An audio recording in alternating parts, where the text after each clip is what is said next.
had 2 children, and then John was our 3rd child. And when we went to the doctor visit, we were going for the ultrasound to see if he was a boy or a girl, and that's what we thought we were doing. They told us that there were problems, and he had unexplained fluid in different parts of his body. They also told us that day that he would need a level 2 teleconference with Little Rock the next day. And it sounded serious, but we went home and prayed, and we especially prayed for the liver because that sounded bad. The next day we got to the level 2 teleconference with Little Rock, and they said, well, his liver is fine, but we can't find all the parts to the heart.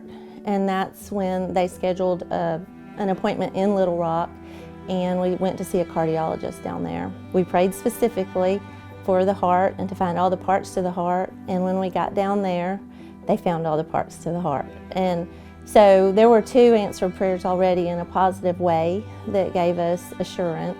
They said he was still very sick, and 90% of babies that have hydrops fetalis are stillborn. They don't make it to the end of the pregnancy, and those that do make it to the end will either have serious complications or pass away after they're born. So it was still a very serious situation. So over the course of the next several weeks, we went to several appointments, got to a point where his heart was quivering and it wasn't beating like it was supposed to. And they gave us a 0% chance of survival.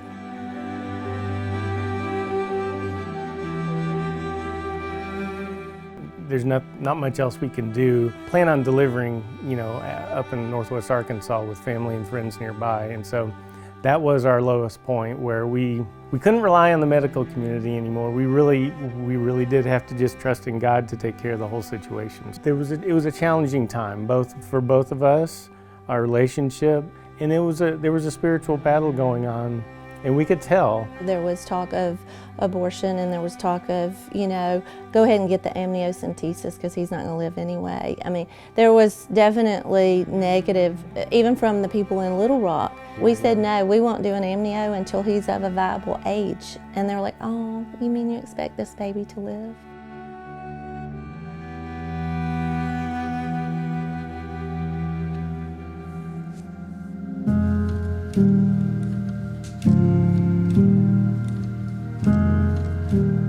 Well, the day after we had gotten the 0% chance of survival, I thought the whole medical field had given up on us. We got a phone call actually from the cardiologist down in Little Rock and said, hey, can we see you one more time? There was a 2-week period between her phone call and when we actually had the appointment. 3 people mentioned James 5, verse 14 and 15 to me. When we read it together, Brett said, yes, we're calling the elders. They came over and actually did exactly what the Bible said. 2 days later, we went to that cardiologist in Little Rock, and that big sack of fluid that had been around his heart and that was causing heart failure that we had been watching for so many weeks, it wasn't just decreased, it was just right, and it was down to the right amount of fluid around his heart. And we just looked at each other like... Yeah, because we could see it. We knew. We could see it. We knew what we were looking at, and they were like, don't take this as a positive. And I was like, we'll take anything we can get, and we'll take your 0% chance of survival, and we'll take God's 100% chance of survival, and we're going to take our chances. That was definitely the turning point. He started passing stress tests, and things were looking better and better from that point after the elders came over. Once he was born, he was put on total life support, and they had so many machines hooked up to him and were monitoring everything. Each day he got better and his numbers got better and better. He was taken off life support. 29 days after he was born, he was released on our 8th wedding anniversary. The whole team of doctors that had been working and trying to figure out what caused it, they came to me and said, we cannot explain why this little boy is still alive.